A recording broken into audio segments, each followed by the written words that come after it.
Welcome to GoFor's ERP podcast. In this podcast, we speak directly without sugarcoating about enterprise resource planning, ERPs. And when we talk about ERPs, we refer to the ecosystem of a company's business and financial processes and systems. This podcast is meant for board members, CEOs, executive teams, business leaders, and key personnel who are involved in the making of ERP transformations.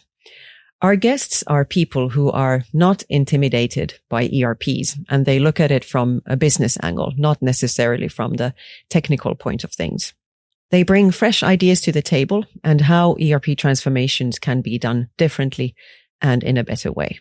My name is Saara Lehmuskoski, and I work as a senior change management consultant at GoFor. Today, our guest is Ed Santamaria, President and CEO of Normet Group. He has a front row seat in leading major business transformations and guiding the executive team on this transformation journey. We'll soon hear more about the CEO role in these kinds of transformation and what it takes from a leadership team to successfully lead a transformation in a company. Warm welcome to our podcast, Ed Santamaria. Thank you, Sarah. Nice to be here with you. To begin our conversation, I always start with two same questions from all of the guests. And the first one is that from what perspective do you, Ed, look at these big business transformations where system upgrade or system change has an important role? I think you have to put it into context of the business itself, Sarah, and what are the business needs? Where is the business going? And what role does any foundation or any enterprise system platform take? Because transformations by definition, we know are typically big, complex programs. So I think it's very, very important that you start with where are you in a business? What are the business needs? Where is the business going? What are the business plans or strategy? And what are the enablers?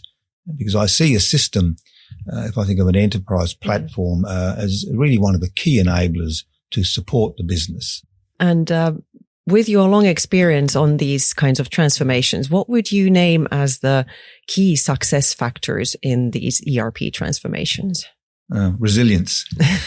That's for sure. No, I think there's not one single element that leads to success in any type of major program, be it transformational or otherwise. I think you need to have clarity. I think the why is very, very important from the outset. You can't build the why typically as you go.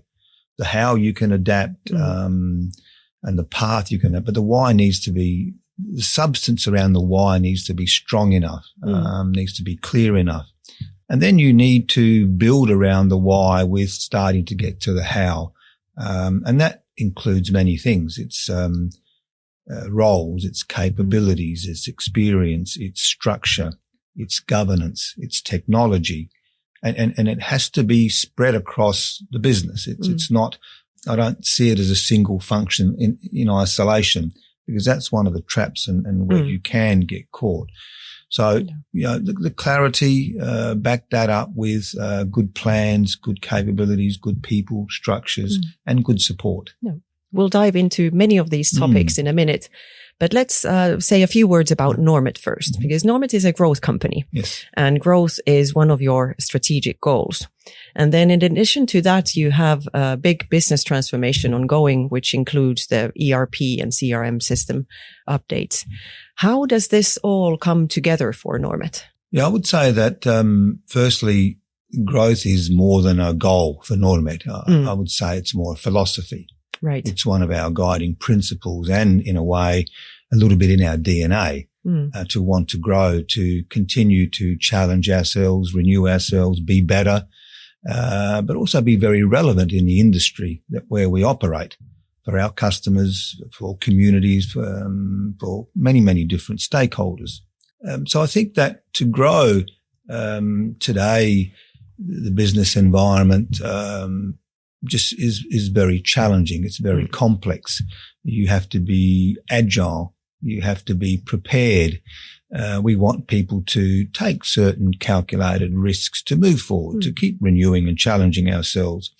And to do that, you need to support people. And part of that support comes with tools that includes data to make decisions, to guide you, to help manage a business or an enterprise. So I think a foundational element of that is what type of systems that provide those tools, that data, that transparency to help our people. And the systems are a very, very important part of that. You used to use the word ecosystem before. So it's part of an ecosystem that has, again, many, many elements. And today, the requirements of any enterprise system are also more complex. You have to consider things like the security of the platform, the reliability of the platform, the scalability of the platform, how the platform can integrate other sources of data. All these elements are very, very important to support our people in where we're going and growing and developing the company further.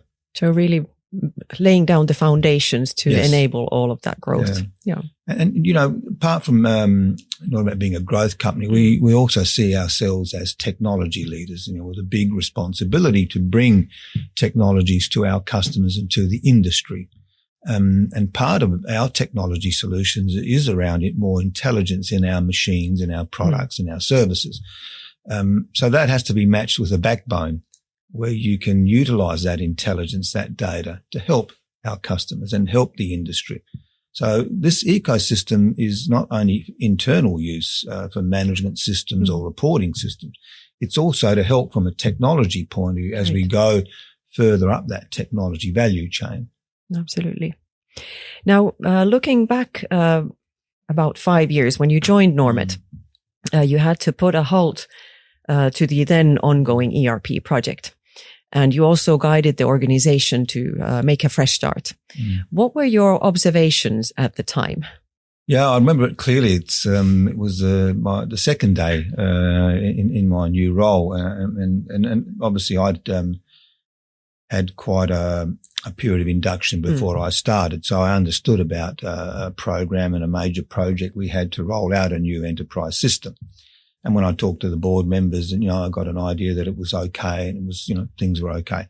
But when I had the first review, it became very, very clear to me within 5 minutes that the why and the how were not there. Right. So, when I reflect back, which I do often, I think sometimes the easy thing would have been, let's keep going, let's challenge ourselves. But I felt that what was in front of us was too important to get wrong, that we needed to take a reset and really get the fundamentals in place. The ownership wasn't there. The sponsorship wasn't there. Right. The passion wasn't there, because you need people to be passionate, to be committed. These are challenging programs and projects. People were downhearted. People were lost in a way. So I felt that it was the right decision. I know if I had to do it again today, I would make the same decision. Right. To stop. The consequences of that were a lot of disappointment, because people had waited, people were frustrated. And I understand that. People thought then we'll have to wait now longer and longer. But I felt that was better than the ongoing continuation of disappointing and not achieving what we needed to achieve. There's a recurring theme that has come up in our episodes, which is courage. Courage in different kinds of decision-making points, and courage on doing things differently. How much of courage did you feel that you needed in that moment of your second day at work, putting a stop to an ERP project? I didn't feel it was particularly courageous at the time. Courageous in a way that you understand that the other consequence of that, other than disappointing people and many people and stakeholders, there's also quite a large financial consequence, because what we had invested in, was gone. In essence, a lot of it was gone. So I saw it more as just a rational business decision that was better for the company and better for the people. I don't see it as particularly courageous, but you have to have belief to make those decisions. You have to have conviction to make those decisions. So I'm comfortable with the decision that we made.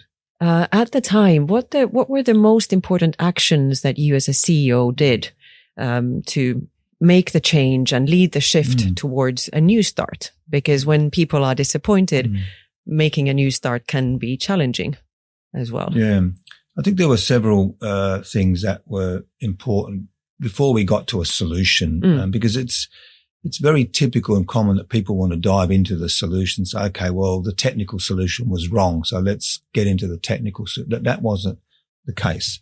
The first thing was that we had to be open and transparent and tell people and communicate to people across the organisation, but also upwards to the key stakeholders on our board. That was the first thing. And then we had to sort of realign ourselves and say, okay, we're going to review this program. We're not putting it in the bin. We're going to renew it and relaunch it. So what are the elements that we need now? Part of that was, again, going back to the why. Where are we going as a company? Unfortunately, we're in a period of time where we were looking at the strategy so that we could connect the two. And that was missing to me before. Right. So we said, let's connect it a little bit now to the strategy and let's involve the business owners more, because they need to have a sense of ownership of this. If there's no business ownership and pull from the business, it's very hard for these programs and transformations to be successful. And then once we sort of had some of those steps, and I don't want to make it sound like it's so simple and black and white, because it was not. I can assure you. I can imagine. Then it's going back to then the how.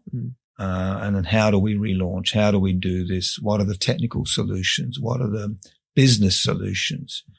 And in doing that, we set up a structure. What are the key competencies? What are the key roles? And then we looked at the governance. And so we took, people would say, I guess on reflection, that we took a long time. But a lot of that was not on the solution. It was on getting the right people and getting the competencies in place. Because we didn't want to relaunch then and have another stop. Once we got going again, it had to be go. Yeah. And probably bringing that business into the core of the project has helped move it forward since then. Yeah, it's still, you could question, do we get all those elements as good as they should have been? And I'm sure we'll get to some of those discussions a bit later. Yeah. But that I see as one of the fundamental things. People come and ask me, what are the things I should be cautious of? We're thinking about a new transformation program. I would say the business needs to own it, and the business needs to want it.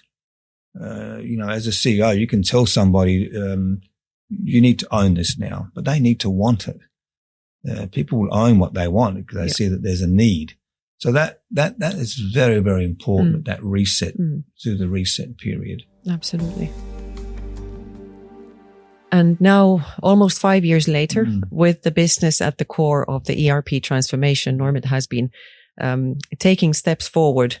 And what to you have been the most important lessons learned in this new phase? As much as you think you're prepared and you know the lessons of the past from your own experience in Normet, but also other experiences. And, it's rarely a month goes by where you can't read about a company that's undergoing a major transformation and it's not going well. You don't hear too much about the ones that go right. Yeah. It's the ones that don't go right. So I would say again, it's more around the business side because the business needs change. They're not static. You can set a strategy knowing that things evolve and you have to adapt and evolve. So what we see today from a need of the business is different to what we saw 5 years ago. And that's quite normal in a way. Are you prepared for that? That change and the adaptability? Probably not so much. You're prepared to deliver something that you see today. That you've planned nicely at the beginning. And then people typically also in these programs, you have a mindset where you have a plan, we have to execute, plan, execute, plan, execute. You don't really think of plan, adapt, execute, execute, adapt, plan. So you have to be agile and you have to be ready to adapt and you have to be ready to acknowledge that perhaps what we have planned here is not the best solution. There could be a different way of doing it from a process point of view, or from a phasing point of view, or a solution point of view. So I think that they would be the key ones for me. Yeah. And you've also brought in stronger change management into the current work that you are doing. How do you see the role of change management? Yeah, it's sometimes I think these transformation programs in the industrial sector, I'll just perhaps define it as the industrial sector where we operate. They're sort of all put in a box, so to speak. And there's an element, a bubble in that box that says change management. And people think that, okay, well, the change management's important when you go to a rollout phase. And you have to help people understand that things will be different, and don't worry, it'll be okay, and the world won't end. That frustrates me because that's important. Of course it is. But to me, the change management is more important in the planning and the launch phase. And that change management relates to the business. It's not, we keep thinking that the only people affected are the poor users of a system. To me, it's the business people, the business owners, the business management teams that we have to work with more at the outset. Because the more investment we make there, the better the chance of success is going to be down. And change management it's two words, but it's a big thing. It's a big thing. It's helping people understand what we're doing. It's helping people understand why we're doing it. It's helping people understand how this connects to where the business is going, not only today, but also in the future. It's being there to support people. And it's very easy to underestimate the anxiety that these programs create, the uncertainty, but also on the positive side, the capturing of different ideas, different thoughts. I think to me, change it's in every one of those action plans. It's in every one of the elements of the plan, covering the whole transformation. And like you said, investing in the leadership and management in the launch, initiate phase helps build the ownership, which then carries over the part where the resilience is required. Yeah. And more about change management. According to ProSize change management research results, the effective sponsorship is always the number one factor which affects positively the likelihood of success in these large-scale transformations. Now, how do you see the CEO role as a sponsor?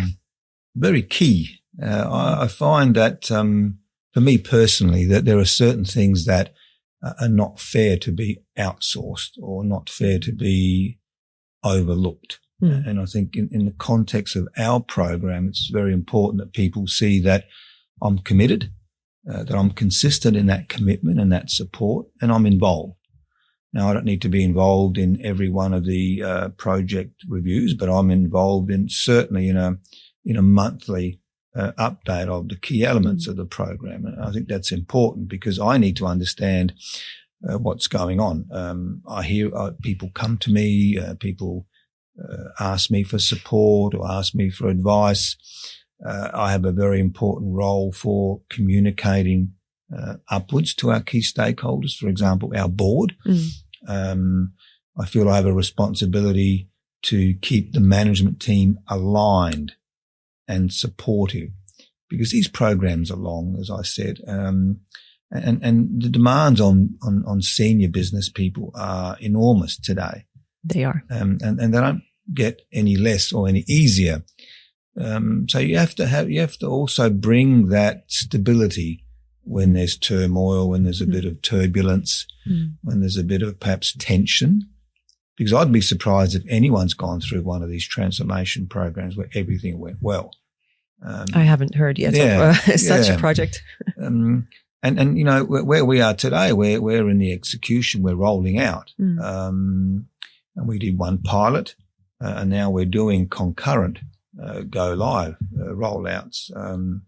So, that tension escalates, the anxiety escalates as you get closer to the go live date. So you have to have also a calming influence on people and supportive in a way that things are going to be okay. Keeping the direction. Yeah. And sometimes it's very important that you intervene. And sometimes it takes the CEO to say yes or no. But I think that's important. It's not a criticism of anyone, but sometimes there needs to be a decision made, and it needs to be made quickly. So that's how I see my role, and to continue to provide the resources that people need to be successful to get this program done. And investment, ensuring the investment and the resources. When we talk about resources, oftentimes these ERP transformations tend to take up the resources, the human resources in the company that could be used for other kind of developments as well. Has there been a lot of discussion in your leadership team, for example, that how these resources are balanced between different kinds of business development needs and transformations? Constantly. And if I would say one of the key areas to be aware of is that particular one, Sarah, because we don't have the luxury in Normet and many other companies of saying, here's an extra 100 people to do this in isolation of, what you have. It's not just a financial thing. The people that know the business are the people that work in the business. And these programs need that knowledge. They need that experience. So you've got to be able to provide that experience and that time to commit to the program. And it's not easy. I know that early on we had a lot of challenges with, through the planning cycle, getting access to the business people.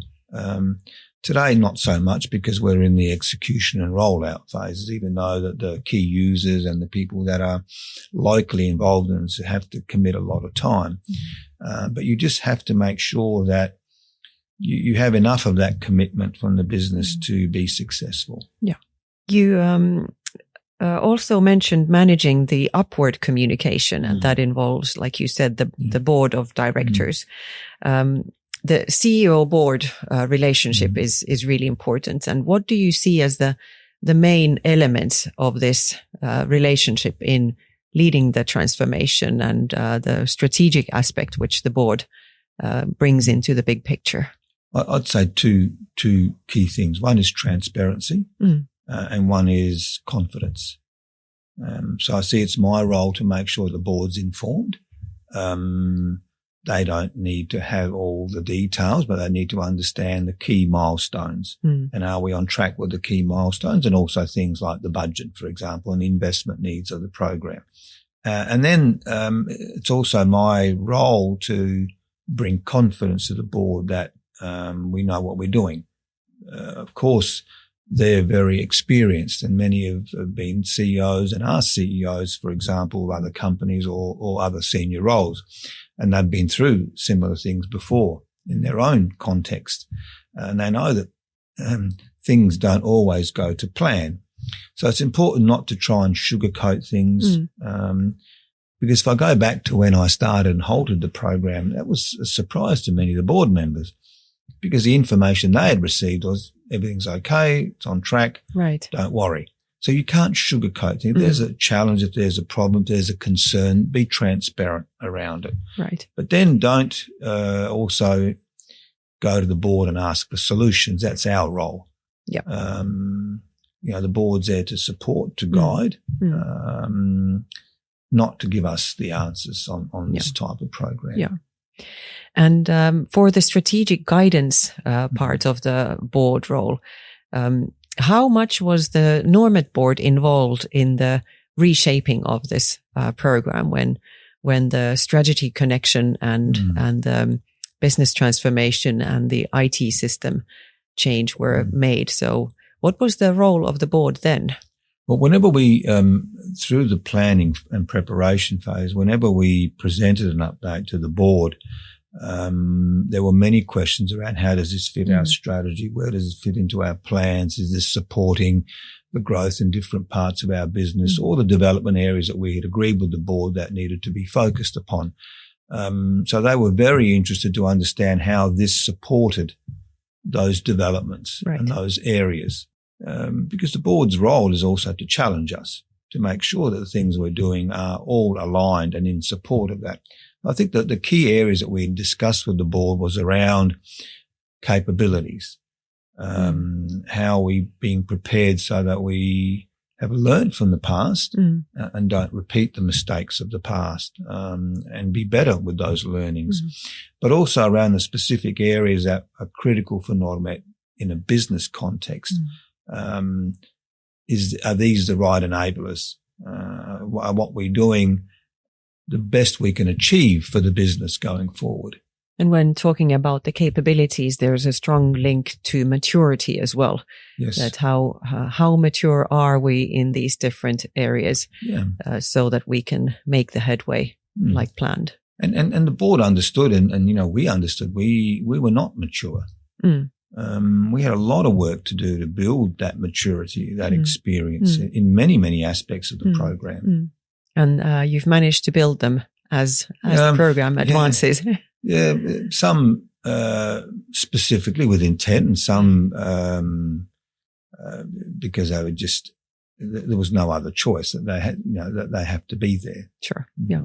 To conclude, I'd like to ask you one more summarizing question. You mentioned earlier that some people come up to you to ask that where should they pay attention. What would be your summarized advice for CEOs who are about to embark on these transformation journeys? What would you be your thesis? I would question, are you clear on the business need and how it fits with the business strategy? Number one. Then I would suggest to CEOs to, really talk to companies that have done it and gone through it, and what have they learned and what do they suggest. And then I would probably share some of my experiences that there's never really one technology solution, whether it's a system or something else, that fixes a business's problems. To fix the problems first. Yeah. If you're facing a problem in the business, think very carefully, is it a system related issue or is there something else? Because I find that many times we think a system will fix many, many challenges the business has, and that's not necessarily the case. And then try and share the experience that if you embark on this type of transformation program, it's very rarely, again, one size fits all. And you need to have enough belief, conviction, because for the long term, we understand the pressures on business from year to year, month to month. Things change, and you have to be able to adapt. But you have to, once you embark on this, it's hard to stop halfway, because that's worse than from where you were at the beginning. So you have to have enough belief and conviction that this is right for the longer term, because you'll need resilience. You'll need to reassure people. You'll need to continue to commit critical resources from the business to this program, critical funds and investments from the business to the program. And, human nature is fascinating, especially in this element of where we talked about how broad this requirement and necessity for change management is, that people get excited. And then when nothing happens, they can get unexcited very quickly. And excited about something else. Yeah, and excited about something else. And then people are, you have to make sure that the organisation has the capacity to commit to this for a longer term. Right. I'm going to ask one more question because you brought up the interesting subject of this, combining the resilience and having the desire and the conviction to do it. So how have you kept it up over these years at Normet? Yeah, I think about that a lot, Sada. Today, to be honest, I would be very happy if it was done, and then we can move on. I think many others would be. But then you have to be, you have to be realistic and know that these are big programs that take time, and you want to do them properly, not perfectly. Because if you wait to do everything perfectly, you're going to be going a lot longer. So you have to do things, keep going to a point. But I realize now that, we can, when we have a common enterprise system across the company, that's not the end of the job. There will be ongoing needs as the business continues to grow and develop. So you have to factor that it's not a one-time thing. Yes, there's a program or a project. But then there are many other things that combine in a business. But I reassure myself that these are the key enablers that we need. Because we, like many companies, can't have everything that we need. So what are the most important things? And today, we go back to the beginning of the discussion, the world of business and industry moves quickly to a large extent. And we have to equip our people with the right tools and transparency to do their jobs and manage this company. If we wanted to stay as we are, it would be easy. It's okay, we've done enough to be able to stay as we are, but that's not Normet. We want to go forward and develop. So we to me, then it's easy in many ways. We'll keep it there. An ERP transformation is easy. It's easy to be committed to when you know it's the right thing for the company. Absolutely. Thank you so much, Ed, for sharing your insights and experience. And it's inspiring to hear the Normet story about ERP transformations and how you're going forward. Thanks, Sarah. And I hope it's in some way useful for your audience. Absolutely. Thank you very much. Thank you.